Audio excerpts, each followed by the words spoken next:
Pernah nggak sih kalian merasa bingung kenapa TNI yang biasanya identik dengan wibawa dan disiplin, justru belakangan ini malah terlihat blunder? Apalagi sejak demonstrasi besar-besaran di akhir Agustus tahun 2025, tiba-tiba banyak narasi liar bermunculan. Ada yang bilang darurat militer, ada yang bilang TNI hanya membantu Polri, tapi kenyataannya di lapangan malah terjadi hal-hal yang bikin publik garuk kepala. Contoh paling viral, dikutip dari pemberitaan CNN Indonesia. Ada seorang anggota Intel TNI yang justru tertangkap polisi ketika ikut berada di kerumunan massa. Katanya sih, tugasnya memetakan dan menganalisis situasi, tetapi kenyataannya yang terlihat justru ribut dengan polisi di lapangan. Nah, ini yang bikin publik bertanya-tanya, kok bisa aparat yang seharusnya satu komando malah tampak nggak solid? Apa jangan-jangan ada agenda lain di balik itu? Sebelum kita lanjut ke pembahasan utama, disclaimer ya, konten ini bukan sebagai bahan untuk menyudutkan pihak manapun. Ini hanya analisis pribadi sebagai masyarakat awam, dan bukan sebagai ajakan untuk membenci instansi manapun. Oke, mari kita lanjut. Belum selesai soal itu, muncul lagi kasus Ferry Irwandi. Dikutip dari Detik News, Ferry sempat dilaporkan oleh seorang jenderal TNI karena dianggap mencemarkan nama baik. Alasannya, Ferry menyebut TNI sedang bermain dalam isu darurat militer, tetapi laporan itu kemudian ditolak oleh kepolisian. Kalau kita pikir-pikir, ini jadi aneh, karena ketika TNI ingin membersihkan nama, justru langkahnya bikin publik makin curiga, seolah-olah bukannya membantah dengan data dan klarifikasi yang terbuka, malah buru-buru melapor ke polisi. Lalu, ada juga kabar tentang pendemo bayaran. Beberapa media lokal menyebut bahwa demonstrasi kemarin bukan murni gerakan rakyat, melainkan ditunggangi. Ada yang mengorganisir, ada yang mendanai, bahkan ada yang sengaja mengarahkan agar demo berubah jadi rusuh. Pertanyaannya, siapa yang paling diuntungkan dari kondisi chaos? Jawaban yang paling sering muncul adalah militer. Karena semakin rusuh, semakin kuat alasan untuk menekan presiden agar memberlakukan darurat militer. Masalahnya, narasi darurat militer ini nggak pernah benar-benar hilang. Dikutip dari Tempo, Kementerian Pertahanan melalui juru bicaranya, Frega Wenas Inkiriwang, menegaskan bahwa tidak pernah ada pembahasan soal darurat militer di internal Kemhan. Ia bilang, kalau mau bikin perpu itu ada prosedurnya, harus lewat Biro Hukum, Biro Perundang-undangan, dan tidak pernah ada pembahasan tentang itu. Lalu bagaimana dengan pandangan para pengamat? Dikutip dari Antara, analis politik, Boni Hargens, menilai isu darurat militer ini provokasi serius. Menurutnya, menuding TNI menciptakan darurat itu salah kaprah, karena TNI sekarang sudah matang secara demokrasi. Tidak seperti Thailand, Myanmar, atau Filipina yang masih punya tradisi kudeta. Menurut Boni, membawa TNI ke dalam isu ini sama saja dengan merusak citra demokrasi kita sendiri. Hal yang sama disampaikan oleh mantan Kepala BAIS, Soleman Ponto, dikutip dari Antara Jatim. Ia menyebut pernyataan yang mengaitkan TNI dengan darurat militer itu berbahaya, bisa merusak citra TNI sebagai institusi yang selama ini berusaha profesional. Bahkan ia menuding ada pihak yang sengaja memanipulasi isu untuk menjatuhkan wibawa TNI.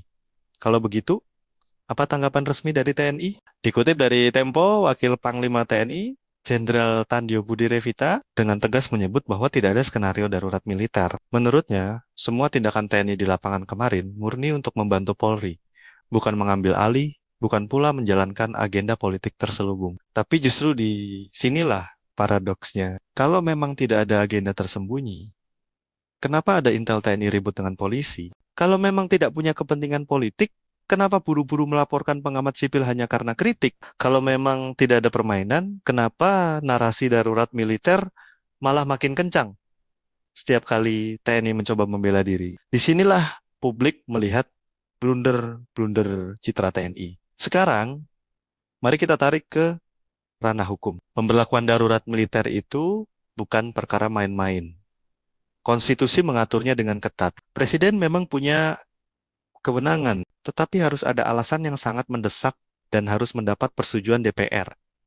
Jadi kalau ada yang bilang seakan-akan seorang menteri bisa langsung mendesak presiden, itu jelas salah kaprah. Namun, secara politik, bahaya darurat militer jauh lebih besar. Ketika darurat militer diberlakukan, ruang sipil otomatis menyempit. Demonstrasi bisa diberangus, pers bisa ditekan, hak masyarakat dibatasi. Ini membuka jalan kembali pada otoritarianisme, sesuatu yang sudah kita coba tinggalkan sejak reformasi. Kalau benar-benar darurat militer terjadi, dampaknya serius. Pertama, kewibawaan pemerintahan sipil akan runtuh. DPR bisa lumpuh karena sebagian besar kekuasaan berpindah ke militer. Kedua, hak masyarakat dalam berdemonstrasi bisa dicabut. Aspirasi rakyat yang seharusnya bisa disampaikan di jalanan justru akan dihadapkan dengan represi. Ketiga, ini menciptakan preseden buruk. Sekali jalur darurat militer dipakai, ia bisa dipakai lagi sebagai jalan pintas setiap ada protes politik. Sekarang coba kita pakai analogi sederhana. Bayangkan ada sebuah pasar besar penuh pedagang. Tiba-tiba muncul keributan. Biasanya satpam pasar datang untuk meredam. Tapi kali ini, ada satpam yang ketahuan ikut bikin ribut, bahkan berselisih dengan satpam lain. Lalu ada rumor bahwa sebagian keributan itu sengaja diprovokasi. Akhirnya warga pasar jadi curiga. Apakah satpam ini benar-benar menjaga keamanan atau malah sengaja bikin rusuh? Biar nanti alasan menutup pasar bisa lebih kuat. Begitu juga dengan analogi pabrik besar. Indonesia adalah pabriknya, rakyat adalah pekerjanya, dan TNI adalah tim keamanan internal. Ketika ada demo, tim keamanan ini turun tangan, tetapi rumor menyebar bahwa mereka justru ingin ambil alih pabrik. Publik panik, lalu tim keamanan malah disalahkan. Padahal kalau mereka tidak ada, siapa yang menjaga agar pabrik tidak terbakar habis? Analogi ini menggambarkan dilema TNI. Bisa jadi mereka memang bermain, bisa jadi juga mereka hanya dijadikan kambing hitam. Nah, di titik inilah kita perlu kritis. Karena kalau benar TNI bermain, artinya ada upaya membawa Indonesia mundur ke era lama. Era di mana militer bukan hanya menjaga keamanan, tetapi juga ikut menentukan arah politik. Dan itu sangat berbahaya bagi demokrasi kita. Tapi kalau ternyata TNI sebenarnya tidak bermain, maka kesalahan mereka adalah gagal menjaga citra. Blunder-blunder kecil yang mereka lakukan sudah cukup untuk membuat publik percaya bahwa ada agenda besar. Pertanyaannya, apakah benar TNI dalang di balik kerusuhan Agustus tahun 2025 atau mereka hanya kambing hitam sementara dalangnya adalah pihak lain yang lebih licik?